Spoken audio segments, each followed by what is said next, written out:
Grab mga idol dito, alam nyo siguro dito, oh yan dito,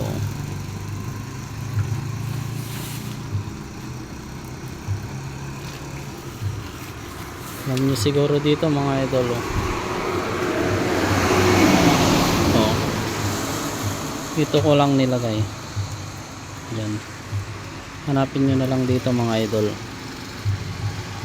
dito sa may waiting shed ng ano ba to, Liptong yata to, Liptong or Dardarat siguro, pero ang alam ko Dardarat, kaya hanapin nyo na lang dito mga idol. Oh ayan oh, palatandaan tsaka yan, oh yan oh, palatandaan mga idol. Oh hanapin nyo lang dito mga idol ha. Okay, ingat sa mga pupunta.